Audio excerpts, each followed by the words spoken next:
Welcome to अपीट IAS. आज हम लोग जानेंगे न्यू क्रिमिनल लॉज के बारे में जो हैं बीएनएस और बीएनएसएस और बीएसए। ये तीनों लॉज हैं, बहुत इंपॉर्टेंट है हर एग्जाम के लिए, चाहे सिविल सर्विसेज हो, जुडिशरी हो या वनडे एग्जाम हो।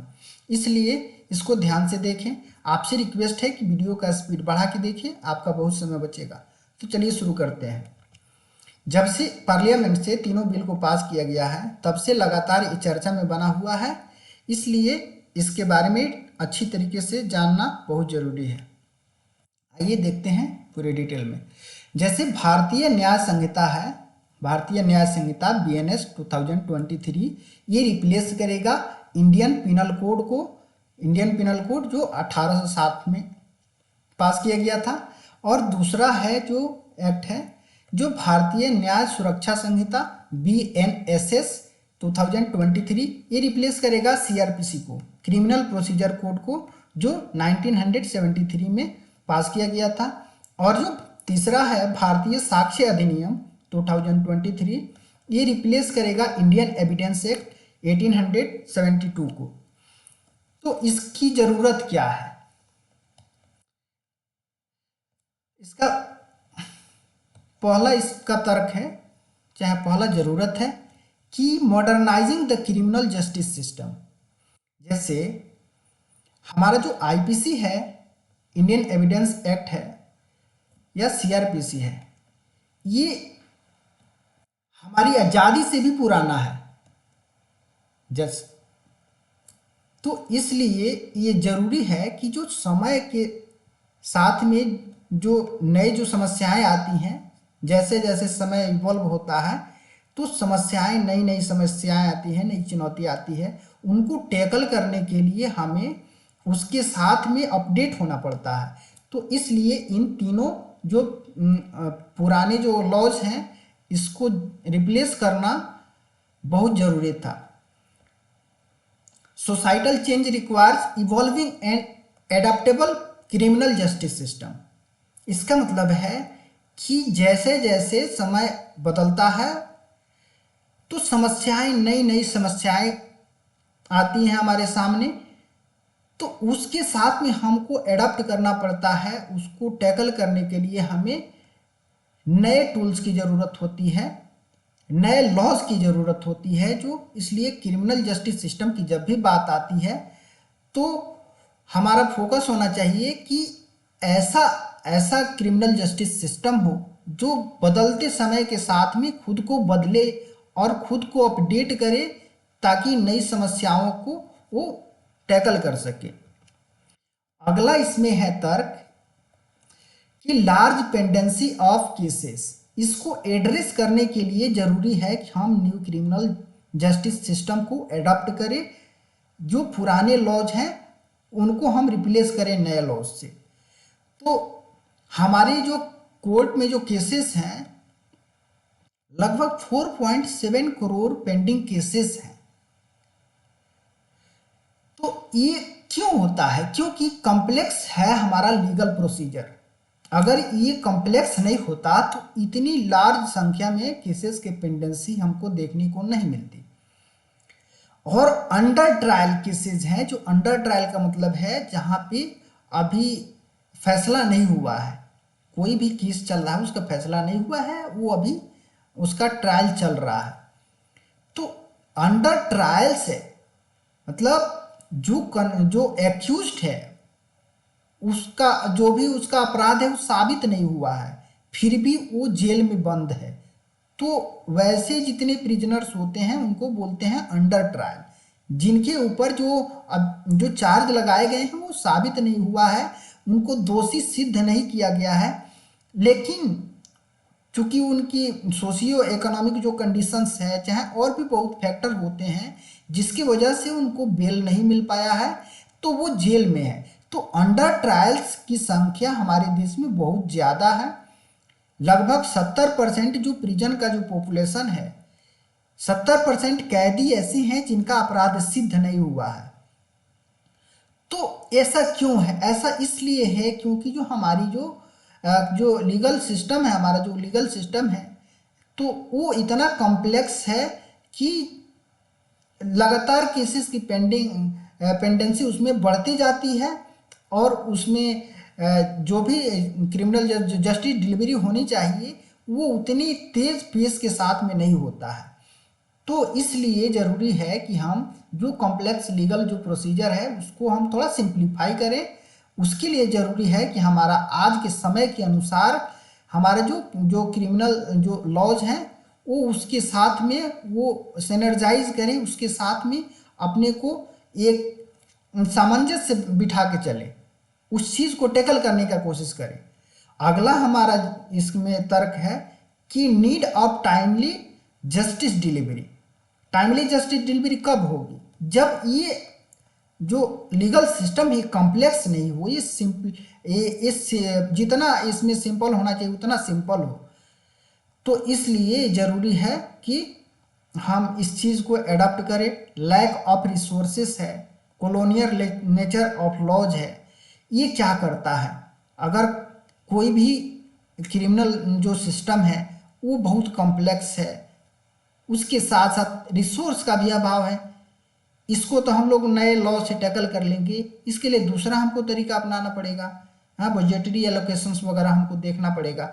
चाहे जो कॉलोनियल नेचर ऑफ लॉज है ये अंग्रेजों का बनाया हुआ, अभी जो हमारा क्रिमिनल जस्टिस सिस्टम के लिए जितने कानून हैं लगभग वो सब वैसे ही है जैसे अंग्रेजों ने बना के हमको सौंपा था।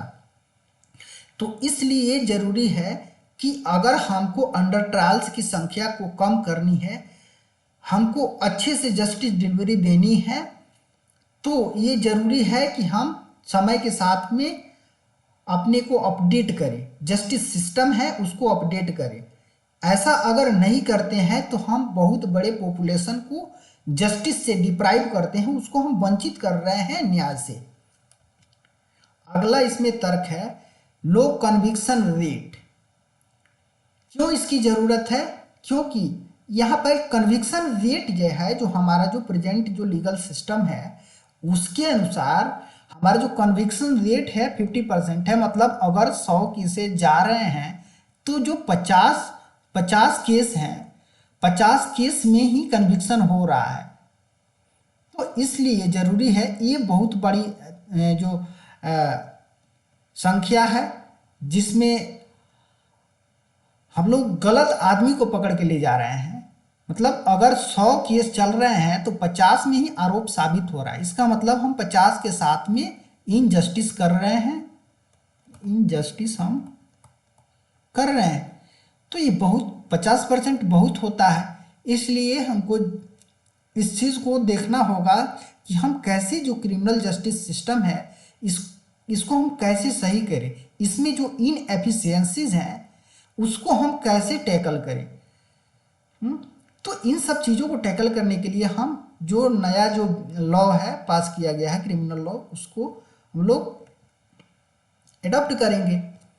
इनएडिक्वेट फॉरेंसिक इन्वेस्टिगेशन, इसका कारण क्या है? जो लो कन्विक्शन रेट है इसका कारण है इनएफिशिएंसी, इनएडिक्वेट फॉरेंसिक इन्वेस्टिगेशन। हमारा जो जितना भी क्रिमिनल जो केसेज आते हैं जितने, उसमें हम देखते हैं कि जो फॉरेंसिक का इन्वॉल्वमेंट बहुत कम है। फॉरेंसिक का इन्वेस्टमेंट कम, उसका जो इन्वॉल्वमेंट कम होने की वजह से जो केसेस हैं उसकी जो ट्रायल जिस तरीके से होनी चाहिए वैसे नहीं हो पाती है।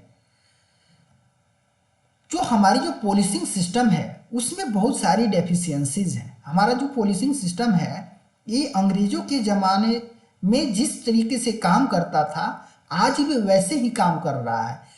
अंग्रेज पुलिसिंग सिस्टम जो लाए थे वो लाए थे हमारे देश के लोगों के जे स्पीच, फ्रीडम ऑफ स्पीच है, चाहे और भी जितने अधिकार हैं उसको वो कर्व करने के लिए लाए थे, उसको दबाने के लिए लाए थे। वही काम आज भी पुलिस कर रही है। हमारे देश की आज़ादी के बाद भी हम वैसे ही एट्रोसिटीज़ को झेल रहे हैं जैसे आज़ादी से पहले झेल रहे थे। तो पुलिसिंग सिस्टम जो है, पुलिसिंग सिस्टम में जो डेफिशिएंसीज हैं ये बहुत बड़ा फैक्टर है कि हमारा जो कन्विक्शन रेट है बहुत लो है। ये लो है। कन्विक्शन रेट लो होने का मतलब है कि हम बहुत बेगुनाह लोगों को कोर्ट कचहरी का चक्कर लगा रहे हैं, उनको बिना मतलब के हम लोग केसेस में फंसा करके और उनके जो रिसोर्सेस हैं, उनका टाइम है, वो खराब कर रहे हैं। अब इसमें है, इसका और एक कारण है कि influence of powerful people on legal system. जो हमारा लीगल सिस्टम है, लीगल सिस्टम हमारा ऐसा है जिसमें जो पावरफुल है उसके लिए बहुत स्कोप है कि वो जो पावरफुल लोग हैं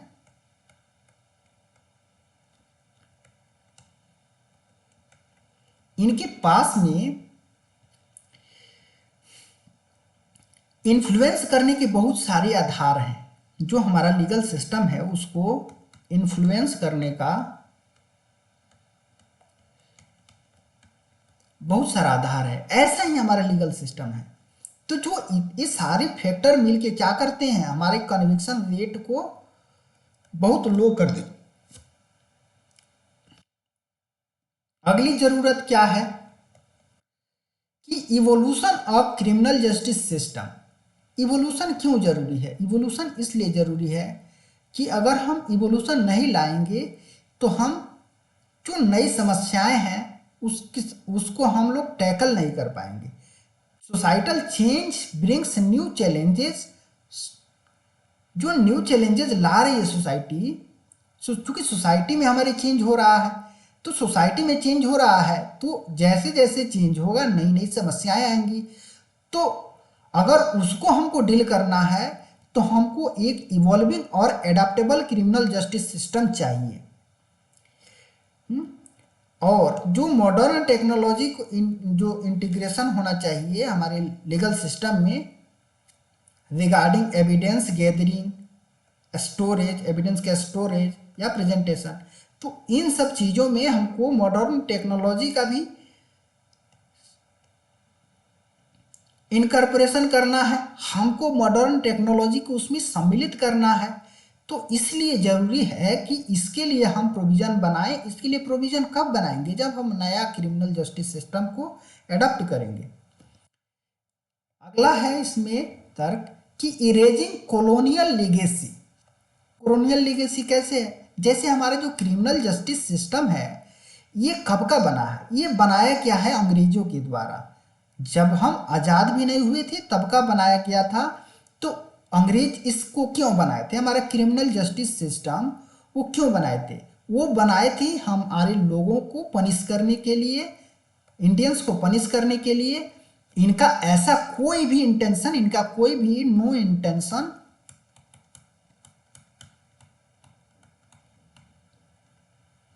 इनका कोई भी इंटेंशन नहीं था रिफॉर्म का। रिफॉर्म करने का कोई भी इनका इंटेंशन नहीं था। और रिहेबिलिटेशन, ये प्यूनिटिव अप्रोच को लेकर के चलते थे कि सबको सजा देना है, किसी को सुधार करने का, उसको रिफॉर्म करने का, उसको अगर आ रहा है जेल से तो कैसे उसको समाज में इंक्लूड करना है, उसको रिहेबिलिटेशन के लिए क्या व्यवस्था होना चाहिए, इस तरीके का कोई अप्रोच नहीं था अंग्रेजों का। और वही लॉ हम आज भी लेके चल रहे हैं। तो जरूरी है इसलिए कि हम ऐसा लीगल सिस्टम बनाए, ऐसा क्रिमिनल जस्टिस सिस्टम बनाए जो रिफॉर्म पे बेस्ड हो, जो अपराधी हैं उनमें सुधार लाने का काम करे, जो रिहेबिलिटेशन पे फोकस करे।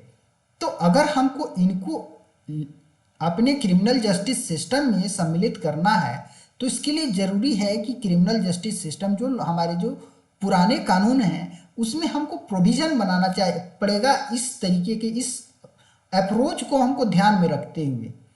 तो इसीलिए ज़रूरी है कि हम जो कॉलोनियल लीगेसी है, मतलब अंग्रेज जो बना के गए थे, जो लीगेसी छोड़ के गए थे, उसी को हम लोग आज भी ढो रहे हैं। तो उसको हम लोग उतारें अपने सर से और अपने आज़ाद कंट्री में कैसा कानून होना चाहिए, कैसा क्रिमिनल जस्टिस सिस्टम होना चाहिए, उसको ध्यान में रखते हुए, उसको माइंड में रखते हुए हम अपने हिसाब से क्रिमिनल जस्टिस सिस्टम को एडॉप्ट करें, उसको हम लोग बनाएं। क्योंकि जो अंग्रेजों का बनाया हुआ जो कानून है, जो दशकों पुरानी कानून है, वो आज के समय की डिमांड को पूरा नहीं कर सकता है। हम एक इंडिपेंडेंट नेशन के जितने फीचर्स होते हैं उसके साथ में वो सिनर्जी नहीं बना के चल सकता है, क्योंकि एक जो इंडिपेंडेंट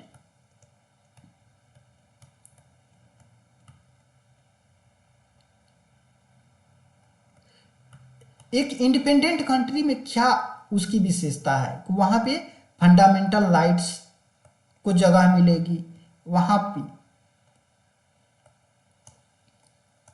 डीपीएसपी को जगह मिलेगी, वहाँ पे वेलफेयर को इम्पोर्टेंस मिलेगा। तो ये चीज़ें हमारे जो पुराने जो क्रिमिनल जस्टिस सिस्टम है उसमें ये सब चीज़ें नहीं है, क्योंकि उसका काम ही था पनिश करना। वो पनिश करने को रख के, दिमाग में रख के उसको बनाया गया था। तो इसलिए ज़रूरी है कि इस कॉलोनियल लीगेसी को हम लोग इरेज करें, हटा ले अपने संविधान से, अपने क्रिमिनल जस्टिस सिस्टम से इसको हटाएं। Incorporating recommendations of various high level committees, जो हमारी बहुत सारी हाई लेवल कमिटीज हैं जो हमारी क्रिमिनल जस्टिस सिस्टम में सुधार लाने के लिए बनाई गई थी, उनमें बहुत सारी मतलब रिकमेंडेशंस किया गया था कि जो हमारा जो पुराना जो क्रिमिनल जस्टिस सिस्टम है उसमें हम लोग रिफॉर्म लाएं। जैसे लॉ कमीशन है, लॉ कमीशन का भी इसमें रिकमेंडेशन था बहुत सा कि हम जो पुराना कानून है उसको हटाएं। जो मलिमत कमेटी है 2003 में इसका आया था रिपोर्ट, जस्टिस वर्मा कमेटी, इकमा, इसका रिकमेंडेशन। तो जो ये सारी जो कमिटीज़ हैं ये क्या की हैं, ये रिकमेंड की हैं अरेस्ट से संबंधित, कन्फेशन से संबंधित, बेल से संबंधित, डेथ पेनाल्टी से संबंधित जो सुधार हैं, इसको सुधार को करने के लिए हमको नई क्रिमिनल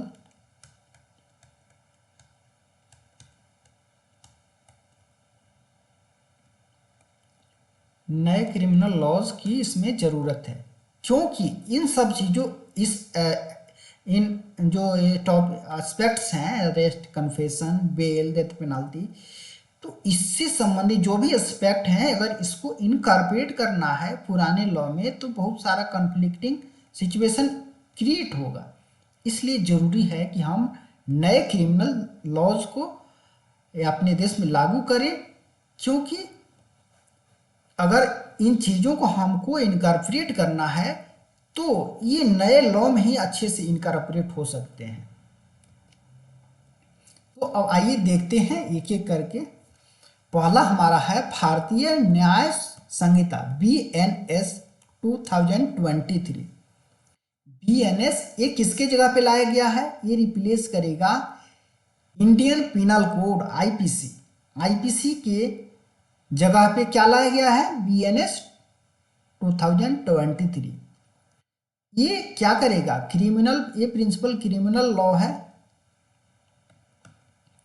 जैसे चूंकि अब तक क्या था, अब तक ये था, अभी ये लागू नहीं हुआ है। जो तीनों जो बिल जो पेश किए गए थे, जो बाद में एक्ट बन गए, अब इसको लागू नहीं किया गया है। इस साल के मिड तक हम लोग इसको एक्सपेक्ट कर सकते हैं कि ये लागू हो जाएगा, क्योंकि अभी उस पर जो भी काम है अभी काम चल रहा है। तो ये क्या अभी तक क्या IPC अभी तक लागू था, या जब तक ये लागू नहीं हो रहा है तब तक ये काम करेगा। तो ये प्रिंसिपल जब ये लागू होगा तो ये हमारा प्रिंसिपल क्रिमिनल लॉ हो जाएगा BNS 2023। अब इसका बैकग्राउंड समझते हैं। 1833 में क्या हुआ था, जो चार्टर एक्ट लाया गया था 1833 में, उसके द्वारा all India legislative council, office of law members, law commission, इस सब चीज़ों की उसमें स्थापना की गई थी। तो उसी के अनुरूप उसी को फॉलो करते हुए 1834 में जो फर्स्ट इंडियन लॉ कमीशन, याद रखना ये फैक्चुअल इंफॉर्मेशन है, जो हमारा फर्स्ट फर्स्ट जो इंडियन लॉ कमीशन था, इंडियन लॉ कमीशन, वो कंस्टिट्यूट किया गया था 1834 में। इसका चेयरमैन कौन था? चेयरमैन था लॉर्ड मैकॉले, मैकॉले जिसको बोलते हैं, जिसका पूरा नाम है लॉर्ड थॉमस बेबिंगटन मैकॉले, जिसको हम लोग शॉर्ट में लॉर्ड मैकॉले कहते हैं। मैकॉले का और भी बहुत एस्पेक्ट्स में हमारा रोल रहा है, ठीक ना, चाहे हमारी शिक्षा व्यवस्था हो या और भी बहुत सारी चीज़ें। तो जो फर्स्ट लॉ कमीशन बनाया गया था, ये याद रखना कि मैकॉले के चेयरमैनशिप में बनाया गया था 1834 में। ये क्यों बनाया गया था? To examine jurisdiction power of courts and police, मतलब किसका क्या जुरिस्डिक्शन होगा, किसको क्या पावर होगा, कोर्ट को क्या पावर होगा, पुलिस को क्या पावर होगा, इन सब चीज़ों को एग्जामिन करने के लिए फर्स्ट लॉ कमीशन को कंस्टिट्यूट किया गया था। मॉडर्नाइज लॉ, अब उस समय जो राजा महाराजाओं का जो कानून था उसको ध्यान में रखते हुए कि उसको कैसे उस समय के हिसाब से कैसे मॉडर्नाइज किया जाए, उसको ध्यान में रखते हुए उसको लाया गया था मॉडर्नाइज कॉलोनियल गवर्नेंस। चूंकि 1834 तक अंग्रेजों की अच्छी खासी पकड़ हो गई थी इंडिया पे, तो अब उनको बड़ा ज़्यादा ज़रूरत क्या? गवर्नेंस की। गवर्नेंस के लिए जरूरी होता है लॉ। तो इसलिए क्या इनपुट लेना है जो लॉ के जो विद्वान हैं उनसे, तो इसके लिए बनाया गया था फर्स्ट लॉ कमीशन 1834 में। अब आता है 1837। इस समय जो इंडियन पिनल कोड का जो ड्राफ्ट है वो तैयार किया गया, प्रोड्यूस किया गया उसको। 1837 में जो लॉ कमीशन था, फर्स्ट लॉ कमीशन था, वो इंडियन पिनल कोड का ड्राफ्ट तैयार किया था, उसको प्रोड्यूस किया। ये इंग्लिश कॉमन लॉ पे बेस्ड था। इसका मतलब क्या हुआ? इंग्लिश कॉमन लॉ जैसे हमारे देश में था, इंडिया में, तो यहाँ पे हिंदू हैं, मुस्लिम हैं, क्रिश्चियन हैं, ये बहुत कम थे, ठीक ना, या और सिख, बाकी धर्म के, तो सबका अपना अपना, हिंदू का इनका खुद का जो रिलीजियस बेस्ड था,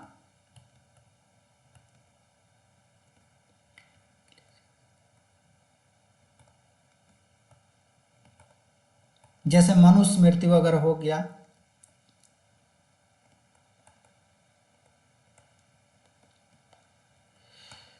वैसे ही मुस्लिम्स का इसका शरीयत से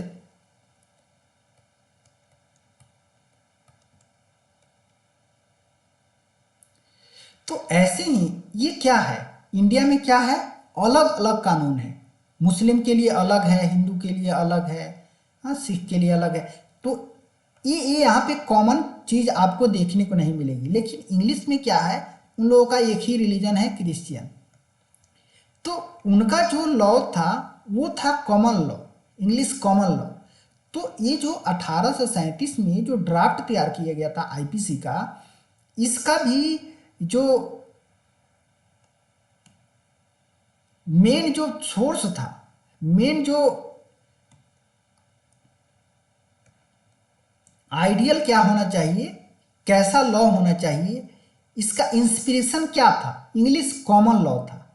जो 1837 में जो आईपीसी का ड्राफ्ट तैयार किया गया था वो बेस्ड था इंग्लिश कॉमन लॉ पे, याद रखना ये इंपॉर्टेंट है।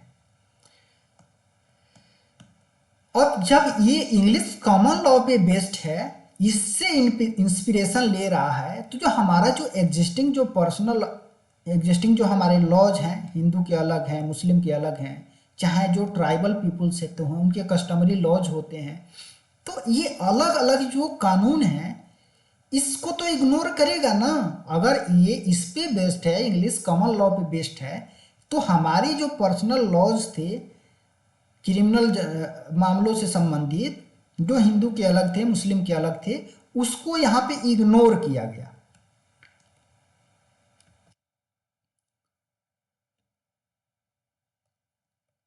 अठारह में भले उसका ड्राफ्ट तैयार हो गया, लेकिन उसको इनेक्टमेंट नहीं किया गया आईपीसी का। ये डिले होता रहा, डिले होते होते, क्योंकि यहाँ पे विरोध हो रहा था, तो जैसे जैसे विरोध हो रहा था तो उसमें कुछ रिवीजन हो रहे थे, रिवीजन होते गए, तो 1857 में क्या होता है, क्रांति होती है, 1857 की क्रांति।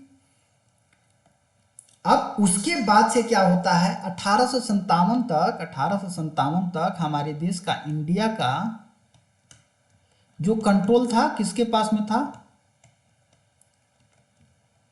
ये ब्रिटिश ईस्ट इंडिया कंपनी के साथ हाथ में था। जो ब्रिटिश था, ईस्ट इंडिया कंपनी, इसके हाथ में था। इसकी पॉलिसीज ऐसी रहीं, ऐसी एट्रोसिटीज इन पॉलिसीज के कारण हुई यहाँ के लोगों के साथ में। तो इसके वजह से क्या हुआ, जो इनकी इकोनॉमिक पॉलिसीज थी, चाहे सोसाइटी को लेकर उसको हैंडल करने की जो इनकी अप्रोच रही, वो सही नहीं थी। तो इसके वजह से क्या हुआ, 1857 में भयंकर विद्रोह हुआ अंग्रेजों के खिलाफ। तो उसके बाद से ये कंट्रोल जो 1857 तक जो कंट्रोल ईस्ट इंडिया कंपनी के हाथ में था, ये कंट्रोल अब हट के चला गया क्राउन के पास में। ब्रिटिश जो क्राउन, जो वहाँ की महारानी थी, उसके हाथ में चला गया। अब वो इंडिया का डायरेक्ट कंट्रोल उसके हाथ में चला गया।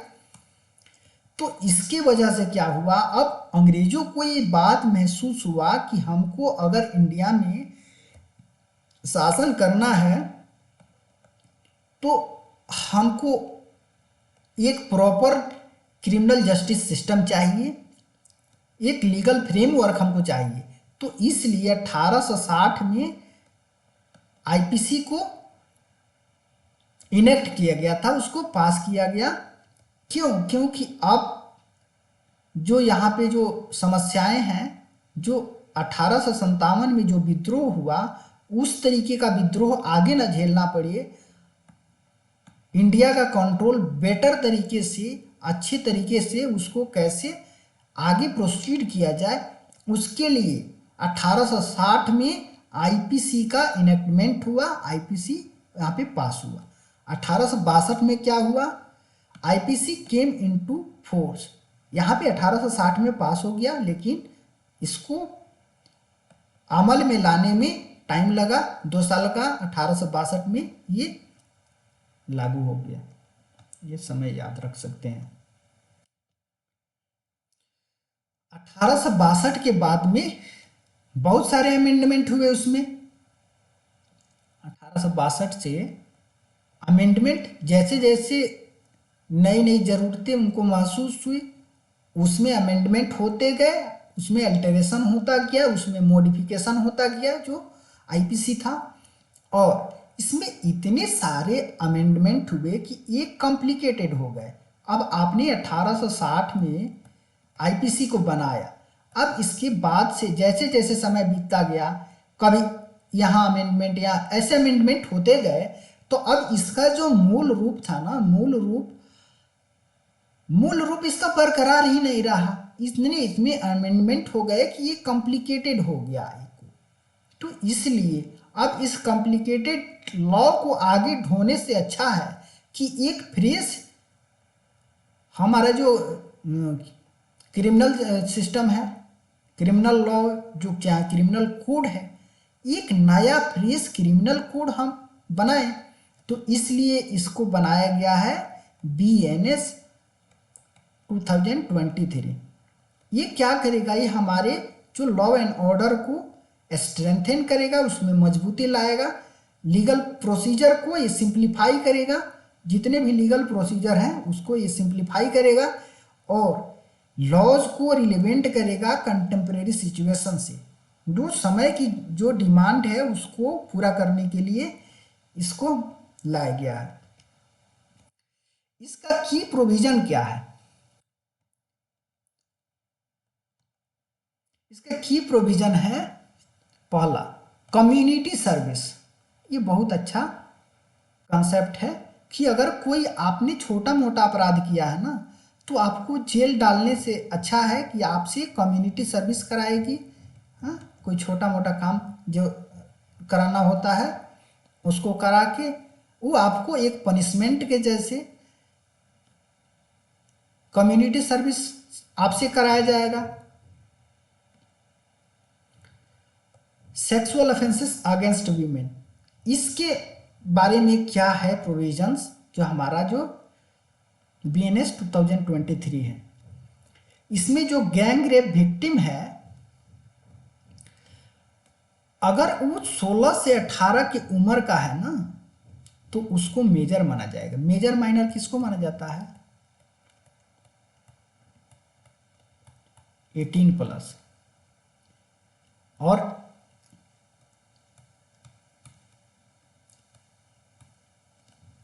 18 से बिलो 18,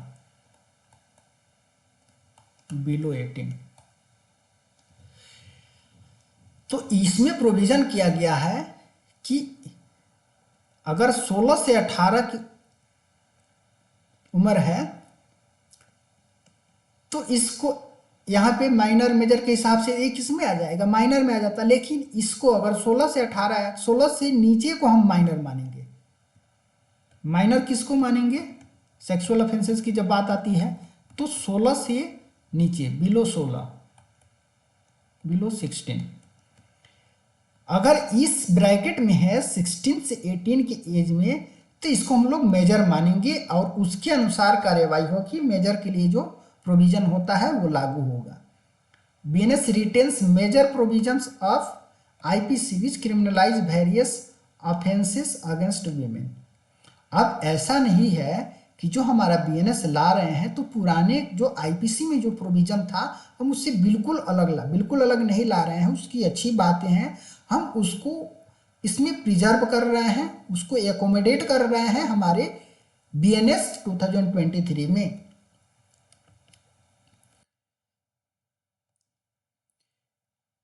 एक क्रिमिनलाइज कर रहा है sexual intercourse with a women by deceitful means making false promise.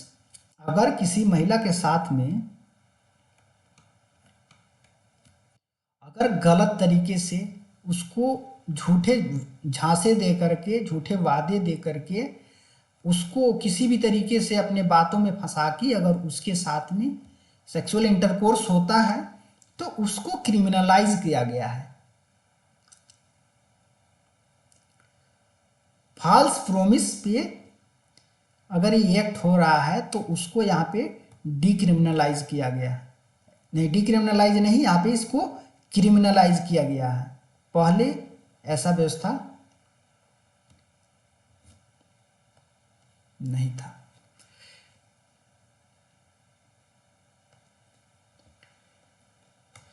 Sedition, sedition से संबंधित क्या प्रोविजन है? ये जो हमारा BNS है, BNS हमारा सेडिशन को रिमूव कर रहा है। एक होता है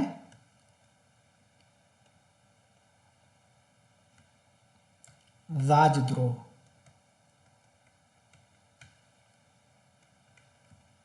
एक होता है देशद्रोह।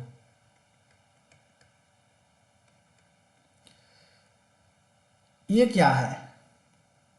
सेडिशन माना जाता था राजद्रोह, ठीक ना? जब राजाओं महाराजाओं का जो शासन था। देशद्रोह किसके कंटेक्स्ट में देखा जा रहा है? ये चूंकि हमारा एक इंडिपेंडेंट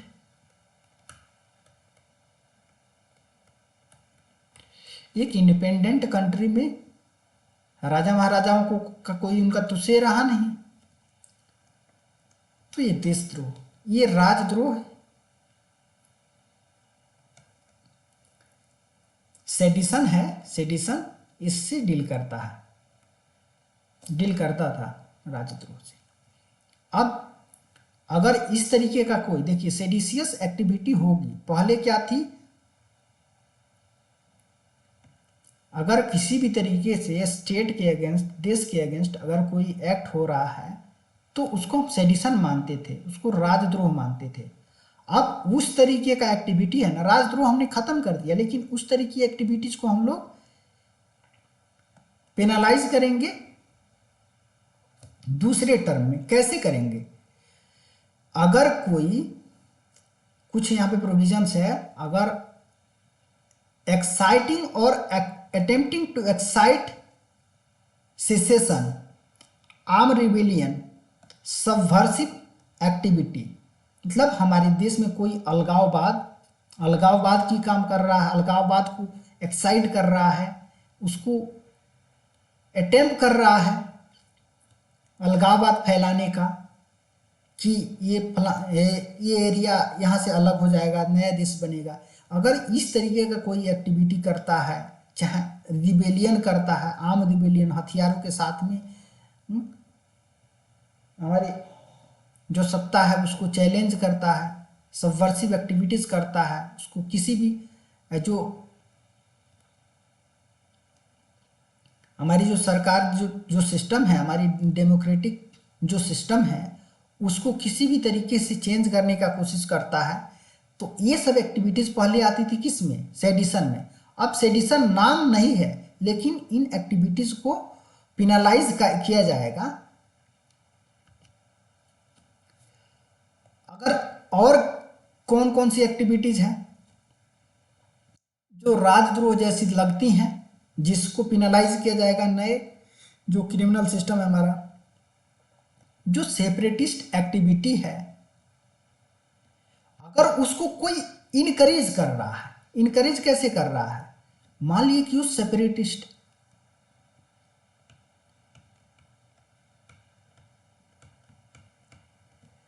वो खुद सेपरेटिस्ट नहीं है, लेकिन लोगों में ये भावनाएं भड़का रहा है कि लोग उसके बातों में आकर के सेपरेटिस्ट टेंडेंसी में आए, उसको आगे ले जाए।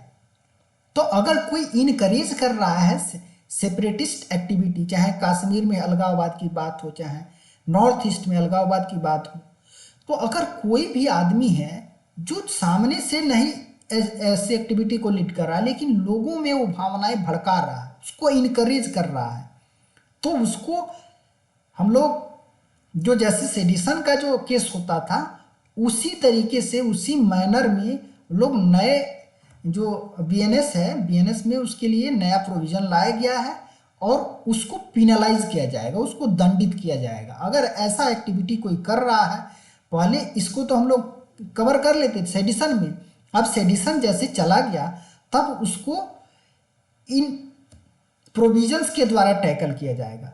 और क्या क्या एक्टिविटी है? इंडेंजरिंग द सोवरेनिटी और unity and integrity of India. अगर हमारे देश की एकता को, अखंडता को कोई अगर हमारी जो सार्वभौम शक्ति है हमारे देश की सोवरेनिटी को अगर कोई चैलेंज कर रहा है, सोवरेन का मतलब होता है कि हमारा जो देश का जो पॉलिसीज हैं,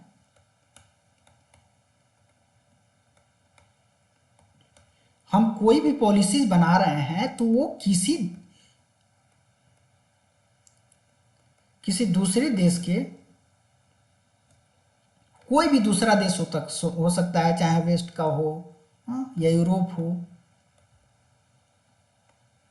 या कोई हो, किसी दूसरे तीसरे कंट्री का उसमें कोई इन्फ्लुएंस नहीं हो, उसका कोई यहाँ पे से नहीं हो।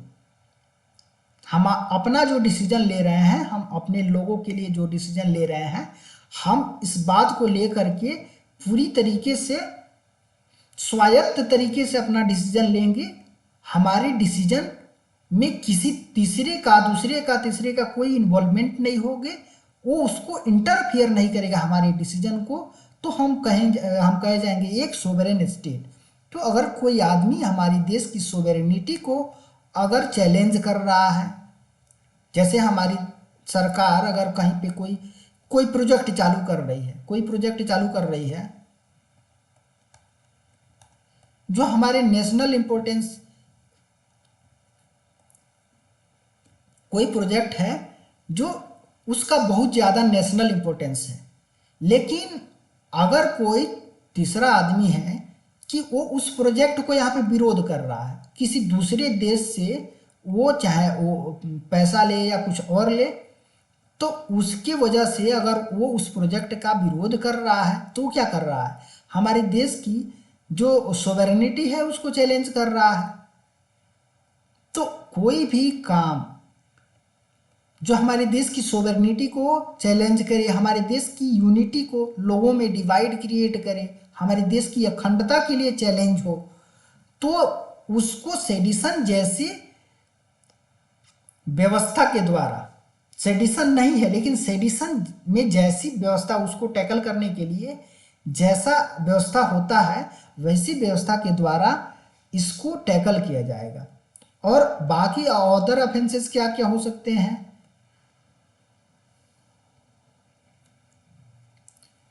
ये जितने ऑफेंसेस हैं इसको आप या तो डायरेक्टली कर रहे हैं या इनडायरेक्टली कर रहे हैं, साइन के द्वारा या वर्ड के द्वारा कोई लेख लिख रहे हैं, उसके द्वारा लोगों में इन सब फीलिंग को भड़का रहे हैं, इनकरेज कर रहे हैं, सेपरेटिस्ट टेंडेंसी को, हमारी यूनिटी एंड इंटीग्रिटी को चैलेंज कर रहे हैं। चाहे आप इलेक्ट्रॉनिक कम्युनिकेशन के द्वारा कोई हैंडल आप चला रहे हैं सेपरेटिस्ट के लिए, चाहे आप सोशल मीडिया में किसी भी तरीके का कैंपेन चला रहे हैं जिससे कि हमारे देश की यूनिटी इंटीग्रिटी को खतरा हो, या आप भले ये ना करें, सेपरेटिस्ट टेंडेंसी को आप सामने से जाके प्रमोट ना करें, आप कोई कम्युनिकेशन के द्वारा उसको आप प्रमोट ना करें, लेकिन आप उसकी फाइनेंसिंग कर रहे हैं, अगर आप उसको पैसे से मदद कर रहे हैं जो हमारे देश की यूनिटी इंटीग्रिटी के लिए खतरा पैदा कर रहा है, सेपरेटिस्ट टेंडेंसी को बढ़ा रहा है, तो भी आप उसमें पेनलाइज किए जाएंगे। तो ये प्रोविजन है सेडिशन से संबंधित। सेडिशन हट गया है, लेकिन जो सेडिशियस एक्टिविटी जो मानी जाती हैं, जो सेपरेटिस्ट एक्टिविटीज हैं, यूनिटी इंटीग्रिटी को चैलेंज करने वाली एक्टिविटीज हैं, तो उसको टैकल किया जाएगा नए प्रोविजन के द्वारा।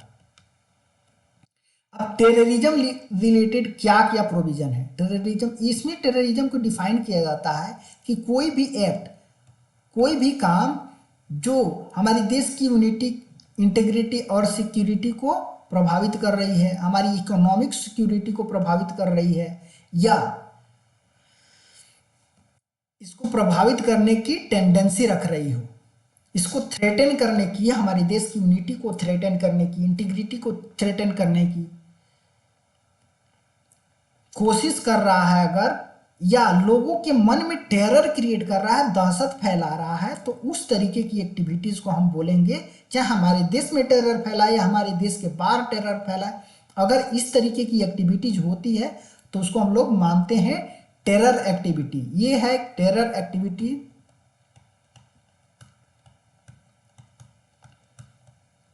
ये क्या कर रहा है, ये हमारे देश की unity, integrity, security, economic security, इन सब चीज़ों को वो थ्रेट कर रहा है, इसको यहाँ पे थ्रेट इससे मिल रहा है। अगर कोई भी एक्टिविटी से हमको इन सब चीज़ों में अगर थ्रेट मिल रहा है, लोगों के मन में अगर टेरर क्रिएट किया जा रहा है, दहशत फैलाया जा रहा है, तो इस तरीके की एक्टिविटीज को यहाँ पे टेररिज्म के अंतर्गत माना गया है। ऑर्गेनाइज्ड क्राइम से संबंधित क्या प्रोविजन है, ऑर्गेनाइज्ड क्राइम को यहाँ पे डिफाइन किया गया है कि कोई भी अनलॉफुल एक्टिविटी, कोई भी अनलॉफुल एक्टिविटीज है जैसे कंट्रैक्ट किलिंग है, किडनैपिंग है, एक्सटॉर्शन है, लैंड ग्रैबिंग है, साइबर क्राइम है,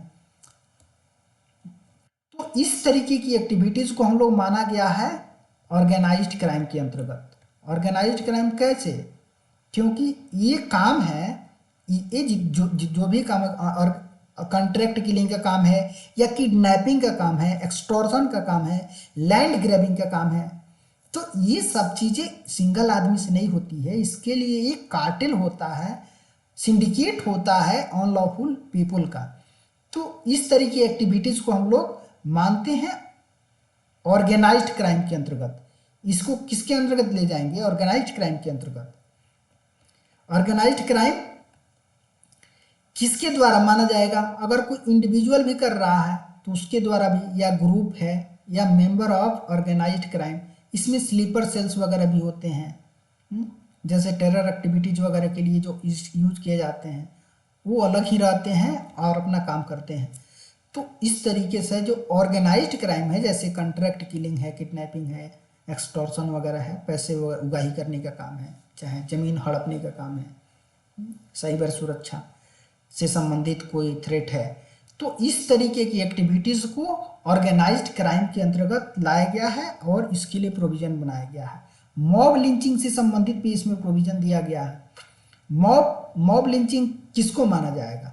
अगर कोई मॉब किसी आदमी को मार रही है, उसके बहुत सारे इसमें ग्राउंड दिए गए हैं, इतने ग्राउंड हैं, जैसे रेस के आधार पे, कास्ट या उसकी जाति के धर्म के आधार पे, सेक्स के आधार पे, उसके जन्म स्थान के आधार पे, उसकी लैंग्वेज कौन सा बोलता है, पर्सनल बिलीफ उसकी क्या है, अलग अलग विचारधारा के कारण अगर कुछ लोगों के विचारधारा से अलग कोई दूसरा विचारधारा रख रहा है, उसकी वजह से अगर उसको मारा जा रहा है, ऐसे भी ग्राउंड है।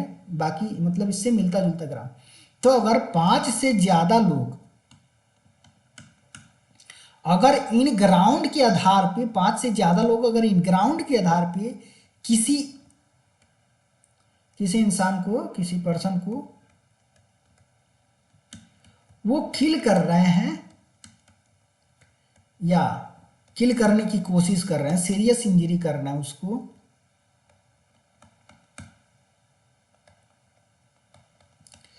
अगर इस 5 से ज़्यादा लोग हैं तो उसको माना जाएगा मॉब लिंचिंग। अगर पर्सन की इसमें मृत्यु हो जाती है, मॉब लिंचिंग हो गया, या उसको ग्रीवियस हार्ट होता है, बहुत सीरियस उसमें इंजरी वगैरह होती है, तो उसको पिनलाइज करने के लिए इसमें प्रोविज़न लाया गया है।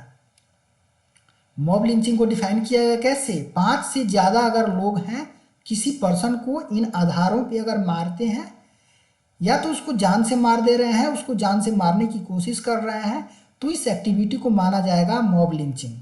और मॉब लिंचिंग से संबंधित जो प्रोविज़न बनाया गया है उसके अनुसार उसको सजा दी जाएगी। इसमें क्या प्रोविज़न किया गया है? डेथ का प्रोविज़न है, life imprisonment and fine in case of murder.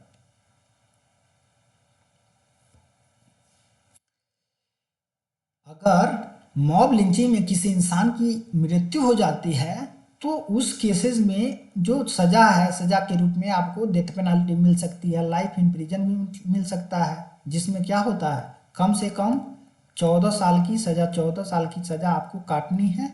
उसके बाद से सरकारें रिव्यू करेंगी, वो आपको छोड़ भी सकती हैं या वो आपको ज़िंदगी भर के लिए जेल में रख सकती हैं।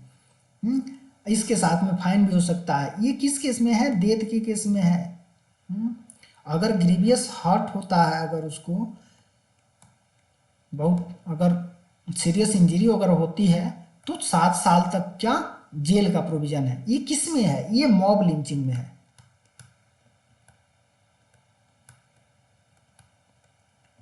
कि अगर किसी इंसान की मृत्यु हो जाती है तो आपको डेथ पेनल्टी मिला जाएगा, जो 5 से ज़्यादा लोग शामिल रहे हैं उसमें, हाँ, या लाइफ इम्प्रिजनमेंट भी हो सकता है, या फाइन, उसके साथ में फाइन भी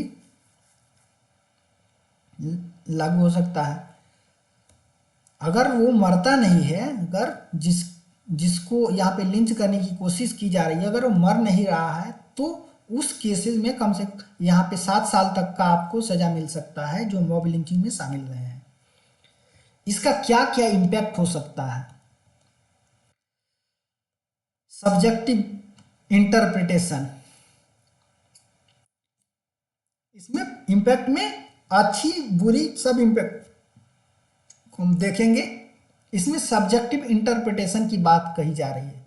सब्जेक्टिव इंटरप्रिटेशन का मतलब सब्जेक्टिव कि यहाँ पे डिफिनीशन जो है ना, यहाँ पे क्लियर नहीं है, अनक्लियर डिफिनीशन। तो इससे क्या होता है, एम्बिग्यूटी क्रिएट होती है। अगर कहीं पे क्लियरिटी का अभाव है तो उसको अलग अलग लोग उसको अलग तरीके से इंटरप्रेट करेंगे, उसका अलग मीनिंग निकालेंगे। तो ऑब्जेक्टिविटी का मतलब होता है,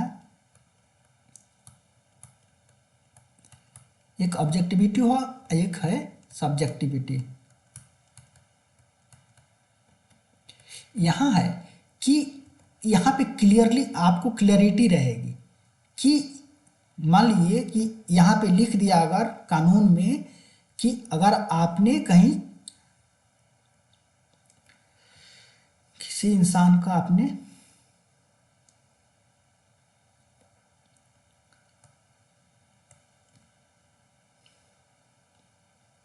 पर्स चुराया, किसी का आपने पर्स चुराया, तो उसको यहाँ पे बोल दिया गया 3 महीने का जेल, 3 महीने का। हम ऐसे मान के चल रहे हैं तो ये केस क्या बनेगा, ये यहाँ पे बता दिया कि अगर किसी ने आपके पर्स को चुराया है तो आपको 3 महीने का जेल होगा। यहाँ पे कहेगा कि आपका पर्स चुराया है तो जेल, ये जेल का यहाँ पे प्रोविजन नहीं कर रहा है, ये बोल रहा है कि देखेगा कि आपके पर्स में पैसा था कि नहीं, कोई इंपॉर्टेंट डॉक्यूमेंट था कि नहीं, यहाँ पे आपकी आईडी वगैरह से कार्ड वगैरह था कि नहीं, उसके अनुसार अगर यहाँ पे कार्ड है, पैसा है तो 3 महीने का या 2 महीने का। ये क्या हो गया, यहाँ पे आप अलग अलग स्कोप दे रहे हैं। ये क्या है, सब्जेक्टिविटी आ रही है। बोलेगा कि अगर पर्स चुराया है तो उसको देखा, जो वहाँ पे लॉ इन्फोर्समेंट जो ऑफिसर है वो डिसाइड करेगा कि इसको कितना सजा देना है। यहाँ पे क्लियरली लिखा नहीं है। ऑब्जेक्टिविटी मतलब एक सवाल, जो यहाँ पे आंसर जो इसका है कोई सवाल का, उसका एक, जैसे सवाल होते हैं ना एमसीक्यूज वगैरह, तो वहाँ पे होता है कि इन ऑप्शंस में से कौन है, वहाँ पे वो हो गया ऑब्जेक्टिव। जो आप रिटेन एग्जाम वगैरह होता है वहाँ पे अलग अलग लोगों का अलग अलग आंसर होता है। तो ये हो गए सब्जेक्टिविटी कि अलग अलग कंडीशन में उसका अलग अलग इंटरप्रिटेशन है। यहाँ पे ऑब्जेक्टिविटी का मतलब है कि किसी एक्ट को क्लियरली डिफाइन कर दीजिए और उसको टू द पॉइंट एग्जैक्ट उसका क्या पनिशमेंट होना है उसको आप प्रोवाइड कर दीजिए वहाँ पे। तो इसको क्यों बोला जा रहा है कि सब्जेक्टिव इंटरप्रिटेशन, इसकी बात आ रही है। इसको इसलिए बोला जा रहा है कि अगर कहीं डिफिनीशन में एम्बिग्यूटी है, वहाँ पे अनक्लियर डिफिनीशन है, तो क्या देगा, ये सब्जेक्टिविटी को जन्म देगा। और इसके वजह से क्या होगा, जो अप्लीकेशन है लॉ का वो प्रॉपर तरीके से नहीं होगा, वो इम्प्रॉपर तरीके से होगा। और इसके वजह से क्या होगा, freedom of speech and expression, जो हमारी वाक एंड अभिव्यक्ति की जो स्वतंत्रता है, उसके ऊपर ये एक कर्व का काम करेगा।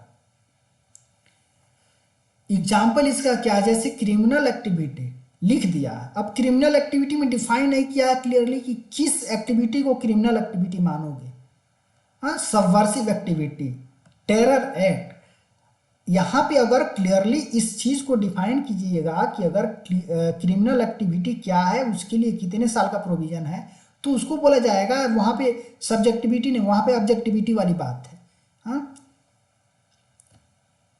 लेकिन अगर ये क्रिमिनल एक्टिविटी को आपने डिफाइन ही नहीं किए तो वहाँ पे जो अधिकारी हैं, जो पुलिस अधिकारी हैं, वो अपने विवेक का इस्तेमाल करेंगे कि कौन सा एक्टिविटी, वो खुद डिसाइड करेंगे कौन एक्टिविटी क्रिमिनल एक्टिविटी है, कौन नहीं है।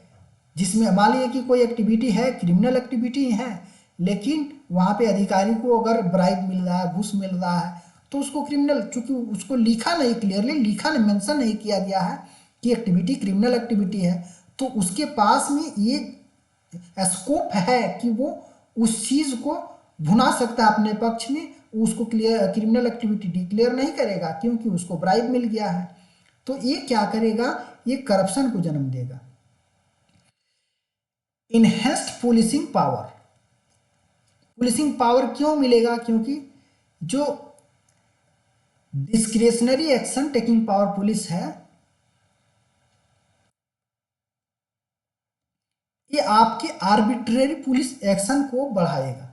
डिस्क्रिशनरी, अगर कहीं पे किसी एक्ट का, कोई किसी क्राइम का क्लियर डिफिनीशन नहीं है, तो वहां पे डिस्क्रिशनरी पावर आ गई, विवेकाधीन शक्ति आ गई उसके पास में, पुलिस के पास में, कि पुलिस उसके ऊपर डिसाइड करेगी कि एक किस इसका लेवल के क्राइम का, इसका कितना सीवियर, इसका सीवियरनेस कितना है। हुँ?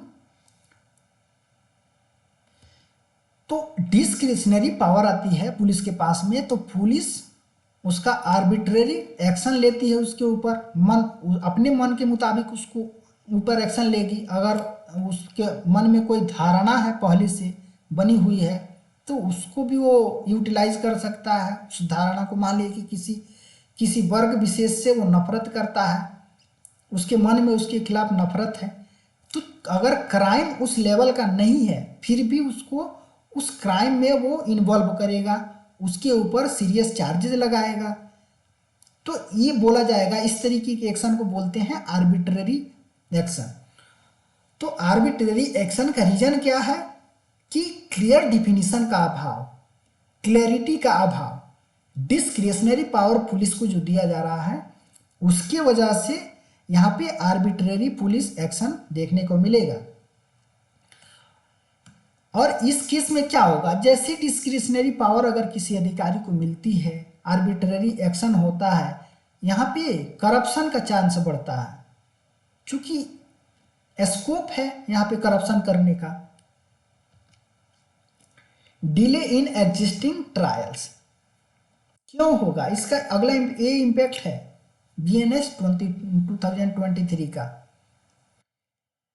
जैसे ये लागू होगा तो क्या होगा, इसमें बहुत सारे जो टर्म्स हैं, बहुत सारी इसमें प्रोविजंस हैं, उससे संबंधित, चूंकि हमारे संविधान में जो सुप्रीम कोर्ट है,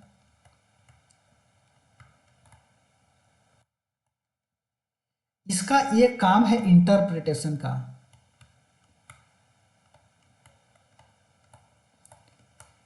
कोई भी कानून होता है, लॉ होता है, उसको उसका क्या मीनिंग है उसको इंटरप्रेट करने का काम है कोर्ट का। तो जैसे ये नया कोड आ रहा है, नया एक्ट आ रहा है, तो ये क्या करेगा, इसमें जहाँ जहाँ एम्बिग्यूटी होगी तो उससे रिलेटेड केसेस जाएंगे कोर्ट में, कोर्ट में जाएंगे केसेज इंटरप्रिटेशन के लिए। तो इंटरप्रिटेशन के लिए जाएंगे केसेज, तो जो पहले से जो पेंडिंग केसेज हैं जिनका ट्रायल हो रहा है, चूंकि उस पर तो लागू होगा नहीं बीएनएस, बीएनएस तो लागू होगा जो बात, जब से लागू होगा उसके बाद से जो क्राइम होगा, जो पहले क्राइम हो चुका है उसके ऊपर तो लागू होगा नहीं। तो इसके इंटरप्रिटेशन से जो संबंधित केसेस जाएंगे जो कोर्ट में, तो उसका इंटरप्रिटेशन करेगा, तो इस जो पेंडिंग केसेज हैं इसको समय कम मिलेगा, तो इससे पेंडेंसी और बढ़ेगी, क्योंकि इसके लागू होने के बाद से ये स्वाभाविक है कि केसेस जाएंगे कोर्ट में, इसका बम्बार्डमेंट होगा केसेस का, और ये जो पहले से जो केसेस हैं कोर्ट में जो पेंडिंग में है उनकी पेंडेंसी और बढ़ेगी। New extra cases of interpretation will affect existing trials of offences. याद रखना है कि ये जो लागू होगा तो लागू होगा जो इसके लागू होने के बाद से जो क्राइम होंगे ना उसमें लागू होगा, जो पहले से है उस पर पहले वाला कानून लागू होगा। रेट्रोस्पेक्टिव उसमें एप्लीकेशन नहीं होगा। रेट्रोस्पेक्टिव का मतलब होता है कि आज कोई क्राइम हो रहा है तो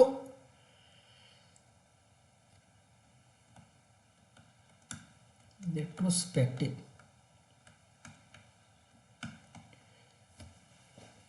रेट्रोस्पेक्टिव का मतलब है कि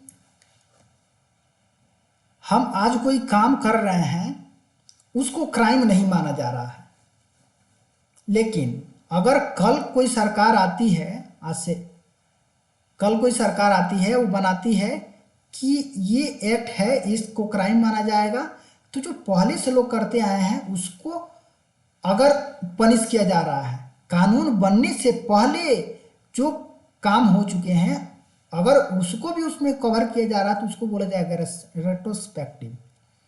जैसे इसका एक एग्जाम्पल देखते हैं। जैसे मान लीजिए कि कल सरकार हमारे लिए एक लॉ बनाती है, एक कि यूट्यूब वीडियो पे अगर कमेंट नहीं कर रहे हैं, अपना विचार नहीं दे रहे हैं, एक एग्जाम्पल के तौर पे देखते हैं केवल, तो इसको अपराध माना जाएगा और 2 महीने की आपको सजा होगी। ऐसा मान लिए कि ऐसा बनाती है, तो अभी तक जितने लोग हैं जो किसी वीडियो पे कमेंट नहीं किए हैं, अगर उनको भी अगर ये लगा दिया कि 2 महीने का मान लिए कि जेल दे दिया, तो उसको बोला जाए कि रेट्रोस्पेक्टिव हो गया। मतलब कि पहले तो कानून नहीं था, तो पहले कानून नहीं था तो लोग कमेंट कर भी सकते हैं, नहीं भी कर सकते हैं। तो जो लोग नहीं किए हैं कमेंट पहले, अगर उनको आप आज कानून बना रहे हैं, उसको इसमें कवर कर रहे हैं, उनको आप पनिश कर रहे हैं, तो इसको बोला जाएगा रेट्रोस्पेक्टिव। इसका एक दूसरा एग्जांपल देखते हैं, जैसे टैक्स से संबंधित है।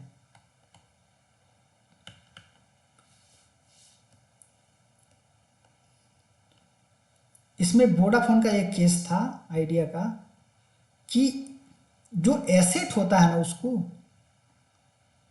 उस पर टैक्स नहीं लगता था। जो एसेट जो वहाँ पे उसका जो रेवेन्यू जनरेट करता कॉलिंग से या डाटा वगैरह से, उसी पे केवल टैक्स लगता था। उस पर कैपिटल गेन वगैरह जो करता था, कैपिटल गेन पे टैक्स नहीं लगता था। लेकिन सरकार लेके आई थी एक रेट्रोस्पेक्टिव एक्ट, जो उसमें पहले से भी जो रेवेन्यू बेचा मतलब जो उसकी प्रॉपर्टी को बेचा गया था, उस पर जो प्रॉफिट हुआ, तो पहले उस पर कानून नहीं था, तो उस पर पहले के सालों में जो कंपनी जो कैपिटल गेन की थी उसके ऊपर भी टैक्स लगाया था। तो ये मामला गया था कोर्ट वगैरह में, तो इसको एबॉलिश कर दिया गया कि रेट्रोस्पेक्टिव एप्लीकेशन नहीं होगा किसी जो कैपिटल गेन से संबंधित कोई एक्ट है तो उसमें। तो ये रहा बात डिले का, एग्जिस्टिंग ट्रायल का। New extra cases of interpretation, ये हमारे जो पहले के जो केसेस हैं उसको और उसकी पेंडेंसी को बढ़ाएगा। इसका कंक्लूजन क्या है कि यहाँ पे जस्टिस डिलीवरी है, इसमें तेजी आएगी। तेजी क्यों आएगी? क्योंकि यहाँ पे हम फॉरेंसिक साइंस को यहाँ पे शामिल करेंगे इन्वेस्टिगेशन में। टाइम लिमिट यहाँ पे प्रोवाइड किया गया है पुलिस के लिए, लॉयर्स के लिए, जज के लिए, कि कोई भी क्राइम है, अलग अलग क्राइम की अलग अलग कैटेगरी होती है, तो उसके लिए टाइम बाउंड मैनर में काम करना होगा। तो टाइम लिमिट की वजह से क्या होगा कि जो केसेज हैं उसकी डिस्पोजल रेट है वो हाई होगा, तो जल्दी जल्दी केसेज सॉल्व होंगे, तो जस्टिस डिलीवरी में क्या होगा, जल्दी आएगा, उसमें तेजी आएगा। इनकॉर्पोरेशन ऑफ मॉडर्न टेक्नोलॉजी, अब नए जो BNS 2023 है उसमें मॉडर्न टेक्नोलॉजी को इनकॉर्पोरेट करने के लिए प्रोविजंस लाए गए हैं, तो उसकी वजह से जो केसेस का डिस्पोजल होगा वो फास्ट पेस से होगा। कम्युनिटी सर्विस फॉर पेटी ऑफेंसेस, अब छोटे छोटे अपराधों के लिए जो अपराधी को है जेल में नहीं डाला जाएगा, उससे कम्युनिटी सर्विस कराया जाएगा। और इसके वजह से जो अंडर ट्रायल्स का जो वहाँ पे संख्या ज़्यादा देखने को मिलती थी जेलों में, वो कम होगी। दूसरा हमारा भारतीय नागरिक सुरक्षा संहिता 2023, ये किसके जगह पे लाया गया है? ये CrPC, criminal procedure code CrPC, जो 1973 में लागू किया गया था, इसके जगह पे लाया गया है भारतीय नागरिक सुरक्षा संहिता BNSS 2023। ये प्रोवाइड करेगा प्रोसीजर्स अरेस्ट के लिए, प्रोसिक्यूशन के लिए और बेल के लिए। सीआरपीसी पहली बार इसको एनेक्ट किया गया था 1861 में, और इसके बाद से इसमें 72 में, 82 में, 1898 में, 1923 में, 1955 में लगातार इसमें अमेंडमेंट होता गया। देख रहे हैं, इतना अमेंडमेंट जब हुआ है तो इसका मूल रूप तो चेंज ही हो जाएगा। इसलिए क्या किया, जो 21वां लॉ कमीशन था 1973 में, इसने रिकमेंड किया कि एक फ्रेश यहाँ पे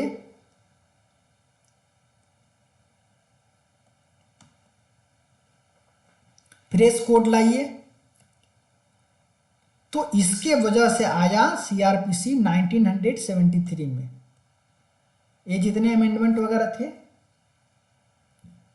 इसको क्या बना दिए थे, कॉम्प्लेक्स बना दिए थे। इसको सिंप्लीफाई करने के लिए सीआरपीसी 1973 में इसको लाया गया।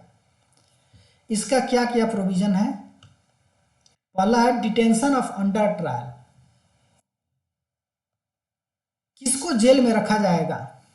अगर कोई फर्स्ट टाइम ऑफेंडर है, अगर पहली बार किसी ने कोई अपराध किया है, तो अगर वो अपने मतलब जिस अपराध के लिए कोई क्राइम किया है,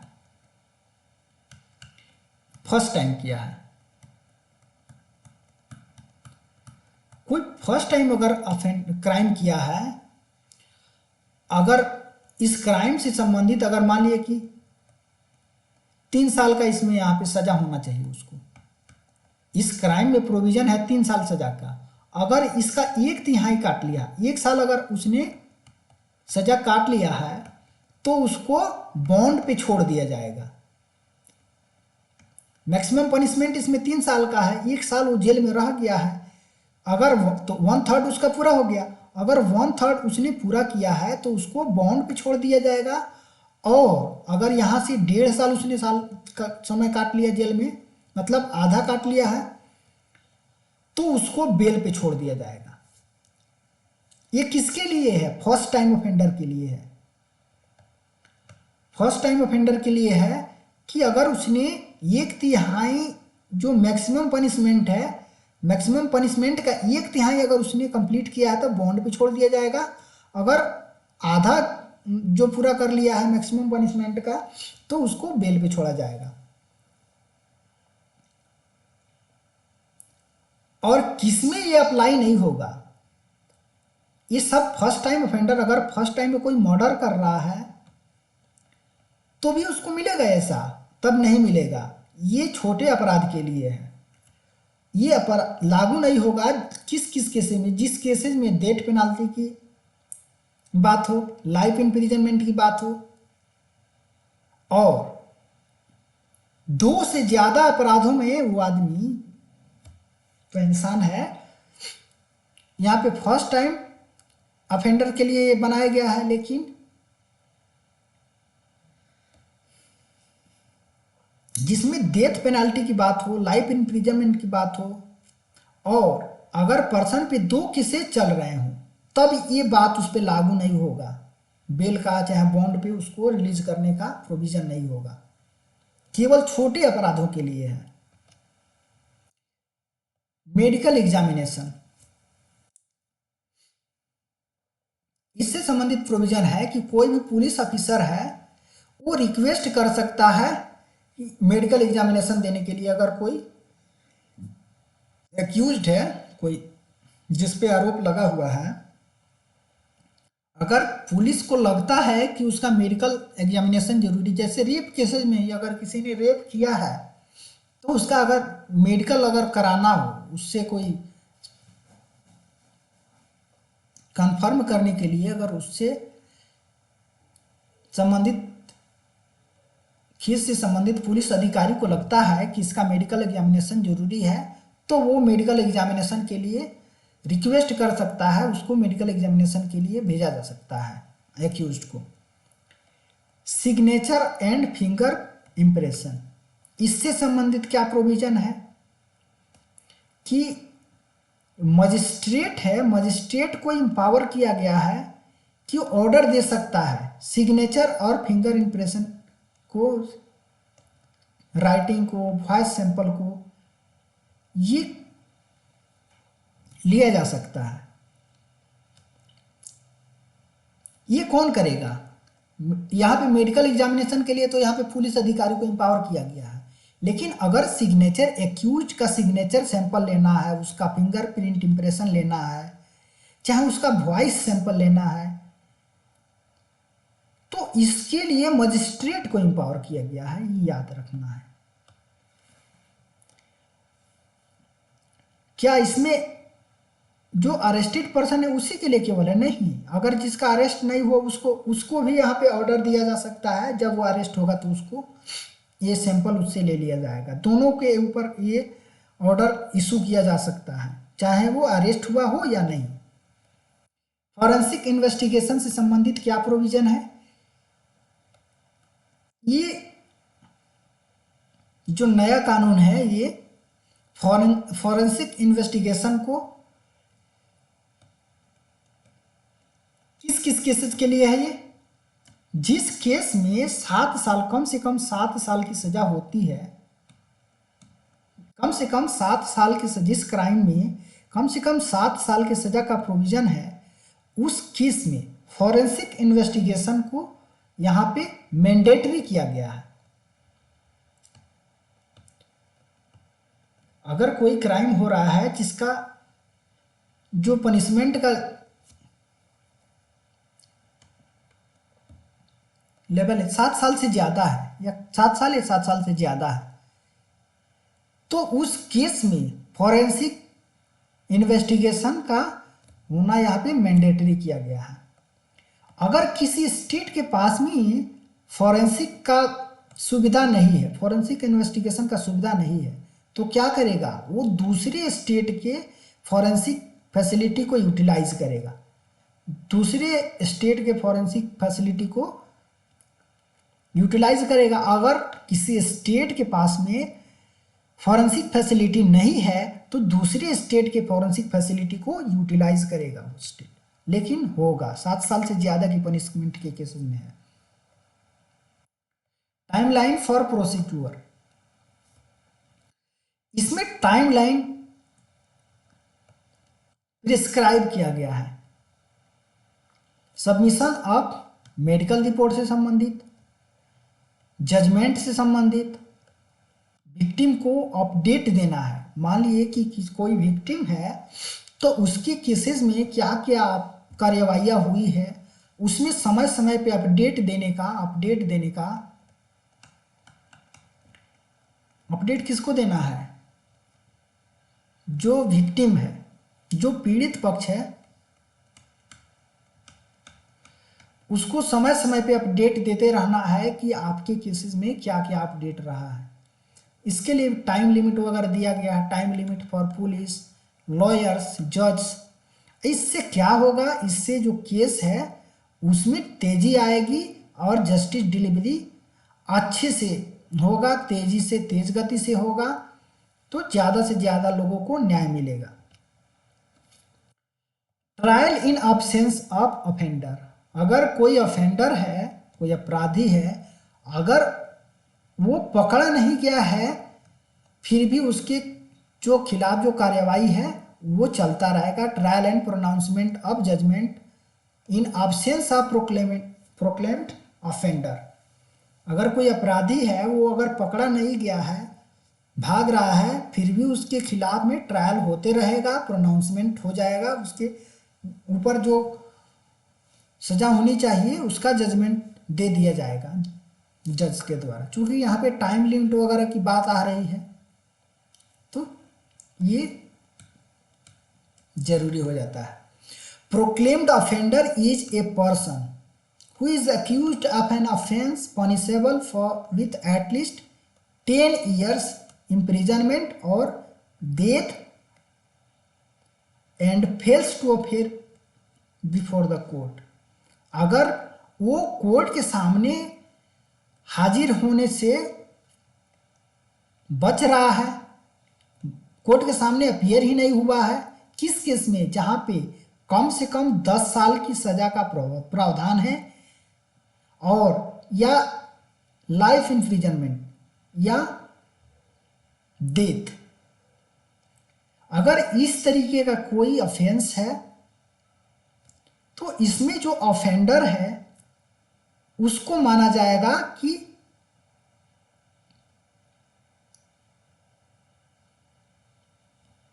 ये है प्रोक्लेम्ड ऑफेंडर। इसको प्रोक्लेमेशन यहां पर दे दिया जाएगा।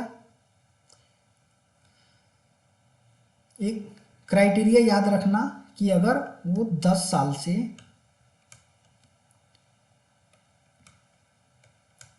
अगर सजा का प्रावधान अगर 10 साल से ज्यादा का है, इस केसेस में अगर जो एक्यूज्ड है वो भाग रहा है, कोर्ट के सामने अगर हाजिर नहीं हुआ है तो उसको बोला जाएगा प्रोक्लेम्ड ऑफेंडर। प्रोक्लेम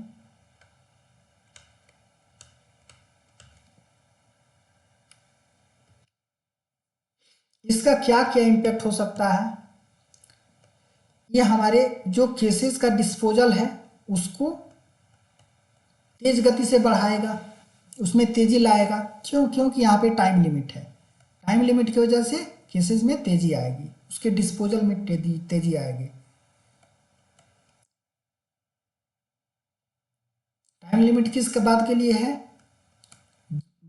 बहुत सारे प्रोसीजर क्या क्या करना है, तो प्रोसीजर से संबंधित अलग अलग प्रोसीजर के लिए अलग अलग टाइम लिमिट दिया गया है। चार्जशीट पुलिस को जो साबित फाइल करना होता है उसके लिए टाइम लिमिट दिया गया है।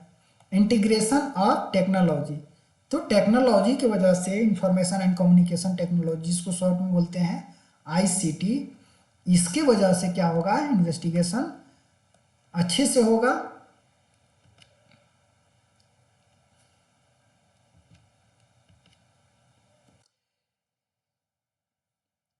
Improvement in rights of victim, अभी हमने बताया पीछे कि जो विक्टिम है उसको समय समय पे अपडेट दिया जाएगा उसके केस में। और दूसरा इसमें है कि अगर कोई विक्टिम है तो जहाँ पे उसको क्राइम स्पॉट से वो दूर भी जा रहा है, किसी भी पुलिस स्टेशन में वो एफआईआर फाइल कर सकता है।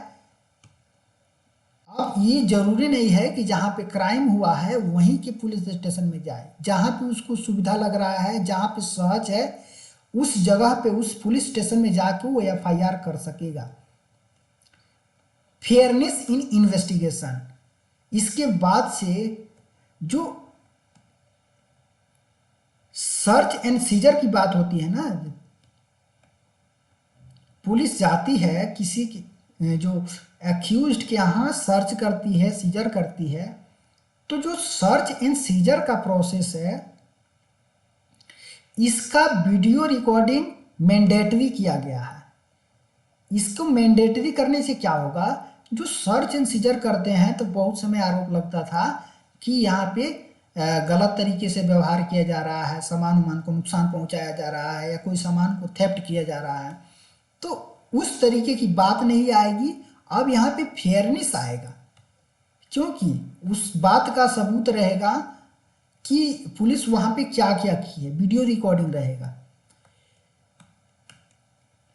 डिटेंशन पीरियड यहाँ पे इंक्रीज होगा, पुलिस कस्टडी पीरियड यहाँ पे एक्सपेंड किया गया है।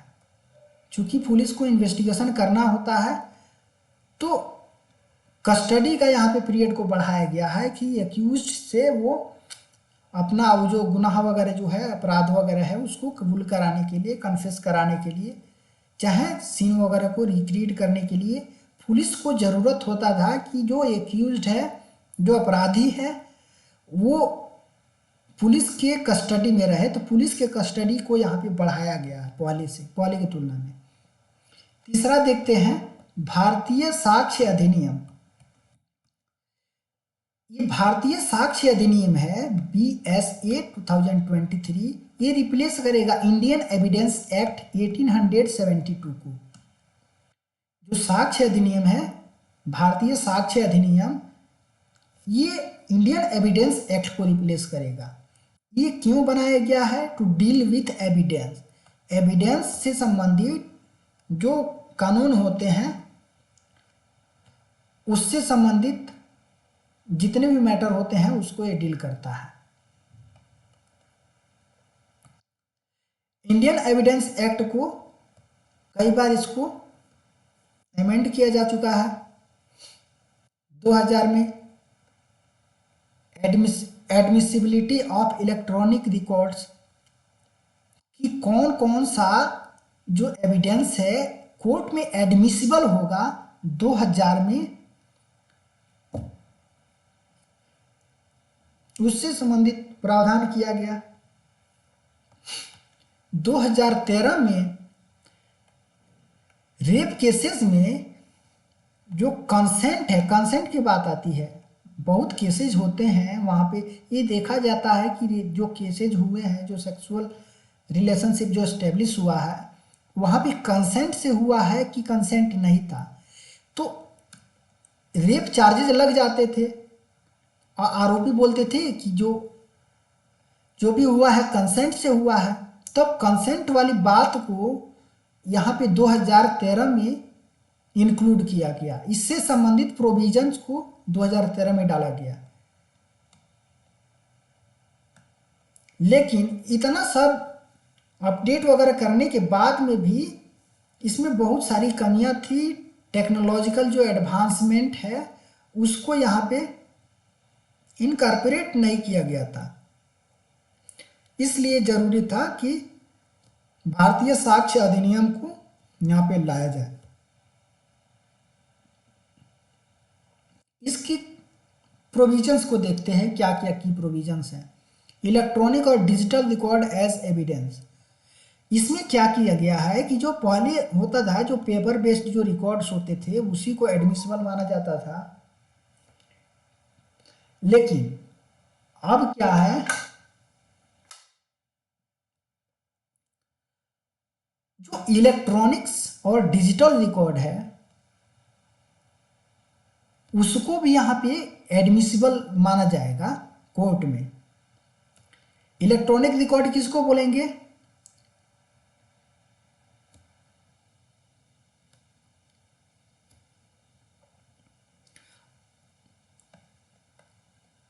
सेमीकंडक्टर मेमोरी चिप, जो माइक्रो एसडी कार्ड है, जो भी कार्ड है, किसी भी डाटा को स्टोर करने का जो भी डिवाइस है, अगर उसमें कोई डाटा स्टोर हो रहा है तो उसको हम लोग बोलेंगे इलेक्ट्रॉनिक रिकॉर्ड। चाहे वो फ़ोन में हो, लैपटॉप में हो या टैबलेट में हो, कहीं पे भी हो, कम्युनिकेशन डिवाइस में या फिर लैपटॉप एक्सेट्रा है। इलेक्ट्रॉनिक रिकॉर्ड में और क्या क्या आएगा, जैसे आपका ईमेल का रिकॉर्ड है, सर्वर लॉग रिकॉर्ड है, इसको भी इसमें शामिल किया गया है इलेक्ट्रॉनिक रिकॉर्ड में। लोकेशन रिकॉर्ड है आपका, चाहे वॉइस मेल रिकॉर्ड है, इन सब रिकॉर्ड्स को अब एडमिसिबल माना जाएगा कोर्ट में। डॉक्यूमेंट्री एविडेंस, इलेक्ट्रॉनिक रिकॉर्ड को डॉक्यूमेंट के के जैसे ही यहाँ पे एडमिसिबल माना जाएगा। कहे कि इसके प्रोविजंस के अनुसार जो इलेक्ट्रॉनिक रिकॉर्ड है ना, उसको डॉक्यूमेंट के जैसा माना जाएगा। पहले केवल राइटिंग को, मैप्स वगैरह को हम डॉक्यूमेंट्स मानते थे, लेकिन अब इलेक्ट्रॉनिक रिकॉर्ड को भी डॉक्यूमेंट मानेंगे। और इसका कोर्ट में जो एडमिसिबिलिटी है उसके लिए प्रोविजन किया गया है। ओरल एविडेंस, ओरल एविडेंस से संबंधित है। स्टेटमेंट मेड बिफोर कोर्ट्स,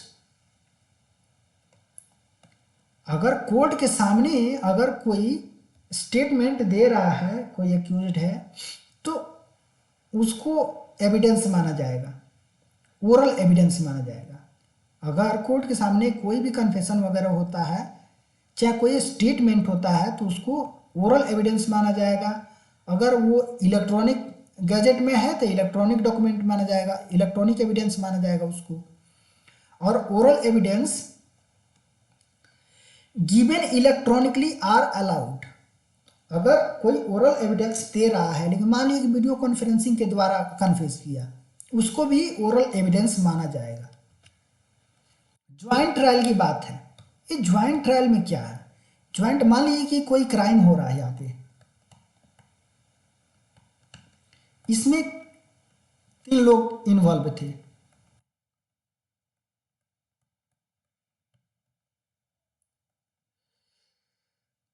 एक ही पकड़ा गया है, ठीक ना।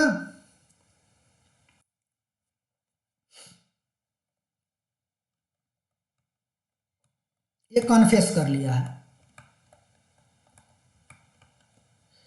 तो ये का कन्फेशन तीनों का कन्फेशन माना जाएगा। ज्वाइंट ट्रायल का मतलब यही है यहाँ पे। इसी तरीके का यहाँ पे प्रोविजन है कि अगर एक ही ऑफेंस के लिए एक से ज़्यादा लोग अगर उसमें इन्वॉल्व हैं, अगर एक एक्यूज ने उसको कन्फेशन कर लिया है, तो इसको सबका कन्फेशन माना जाएगा और सबको उसके अनुसार सजा दी जाएगी। इसका क्या क्या इम्पैक्ट हो सकता है, पोटेंशियल क्या क्या इम्पैक्ट है? पहला है कि यूज ऑफ इलेक्ट्रॉनिक एविडेंस। इसके वजह से क्या होगा, एक्सपेंशन आपको देखने को मिलेगा। इस एक्सपेंशन की वजह से क्या होगा, जो रॉन्गफुल कन्विक्शन होता है वो कम हो जाएगा। अब चूंकि आपके पास में जो इलेक्ट्रॉनिक एविडेंस है, तो इसमें एक्यूज्ड भी उसका इस्तेमाल कर सकता है या विक्टिम भी इस्तेमाल करता है। मान लीजिए कि विक्टिम के पास में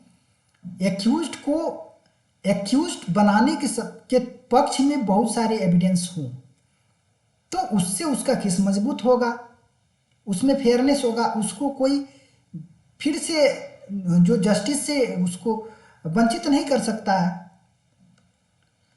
तो इससे होगा रॉन्गफुल, जो आदमी क्राइम कर रहा है वही इसमें फंसेगा, ठीक ना। क्योंकि यहाँ पे एविडेंस की बात है, इलेक्ट्रॉनिक एविडेंस ये बहुत आसानी से अवेलेबल हो जाएगा, क्योंकि आज का जो हमारा दौर है इलेक्ट्रॉनिक गैजेट से हम लोग घिरे रहते हैं। तो इसलिए यहाँ पे रॉन्गफुल जो कन्विक्शन है वो वहाँ पे यहाँ पे कम होगा। इन्वेस्टिगेशन को फास्टर करेगा। पहले हम केवल पेपर बेस्ड एविडेंस पे डिपेंडेंट थे, अब यहाँ पे एक्सपेंशन देखने को मिल रहा है, इलेक्ट्रॉनिक एविडेंस को भी हम एडमिसिबल मान रहे हैं कोर्ट वगैरह में। तो इससे क्या होगा, जो इन्वेस्टिगेशन होगा फास्टर होगा, जस्टिस डिलीवरी फास्टर होगा। प्राइवेसी से संबंधित ये है निगेटिव एस्पेक्ट, यहाँ पे इम्पैक्ट है इसका, कि जैसे सीजर हो रहा है इलेक्ट्रॉनिक डिवाइस का, तो इससे हमारी प्राइवेसी को खतरा है due to access of sensitive information. मान लीजिए कि आपका फ़ोन है, फ़ोन का सीजर हो रहा है, फ़ोन सीज हो गया आपका, आपके फ़ोन में आपकी बहुत सारी पर्सनल चीज़ें हैं, बहुत सारी सेंसिटिव चीज़ें हैं। हमारे यहाँ कॉन्स्टिट्यूशन में ये अधिकार है, प्राइवेसी को हम, ये हमारा फंडामेंटल राइट है, ये है प्राइवेसी का पार्ट। अगर कोई पर्सनल इन्फॉर्मेशन है तो उसको जो लॉ इन्फोर्समेंट एजेंसीज हैं, चाहे और भी कोई पर्सन है, वो क्यों देखेगा भाई? आपका सेंसिटिव इन्फॉर्मेशन है, तो ये आपका निजी जानकारी है, तो निजी जानकारी निजी होनी चाहिए। लेकिन जैसे फ़ोन सीज हो रहा है, आपका लैपटॉप सीज हो रहा है, आपकी कंप्यूटर सीज हो रहा है, तो इसके वजह से क्या है, सेंसिटिव इन्फॉर्मेशन का एक्सेस दूसरों आदमी को मिल रहा है। तो ये आपकी प्राइवेसी का, राइट टू प्राइवेसी का यहाँ पे हनन है। तो इसलिए ये एक सीरियस यहाँ पे कंसर्न है कि जो प्राइवेसी है वो यहाँ पे प्रभावित होगी। अब कंक्लूजन हम दे सकते हैं तीनों जो लॉ बने हैं, तो इसको हम कैसे कंक्लूड करेंगे। तो जो तीनों लॉ बनाए गए हैं अच्छे इरादे से बनाए गए हैं, कॉलोनियल लीगेसी को समाप्त करने के उद्देश्य से बनाए गए हैं। तो ये हमारे पास एक अच्छा अपॉर्चुनिटी है कि जो जो कमियां हैं उसको हम अगर दूर कर सकते हैं तो हम सही मायने में, सही अर्थों में हम उसको डीकोलोनाइज कर पाएंगे। कॉलोनियल जो लीगेसी का बर्डन है हम अपने ऊपर से उसको उतार के फेंक पाएंगे। इसके लिए ज़रूरी क्या है, इसके लिए ज़रूरी है कि जो हमारा जो फ्रेमवर्क है, मॉडर्नाइजेशन का जो फ्रेमवर्क है, ये रेगुलर मॉनिटरिंग पे बेस्ड हो, पीरियोडिक रिव्यू पे बेस्ड हो और इम्प्लीमेंटेशनल अप्रोच पे बेस्ड हो। इसका मतलब है कि जो भी हम कानून बना रहे हैं, जो भी मॉडर्न कंसेप्ट को हम अपने लीगल सिस्टम में इन्वॉल्व कर रहे हैं, उसकी रेगुलर मॉनिटरिंग बहुत ज़रूरी है। उसकी इफेक्टिवनेस के लिए ज़रूरी है कि उसकी रेगुलर मॉनिटरिंग हो, उसका पीरियोडिक रिव्यू हो और उसका कितना इम्प्लीमेंटेशन हो रहा है, ये सब भी चीज़ें देखा जाए, तभी हम सही मायनों में जो डीकोलोनाइज की बात हो रही है उसको हम अचीव कर पाएंगे।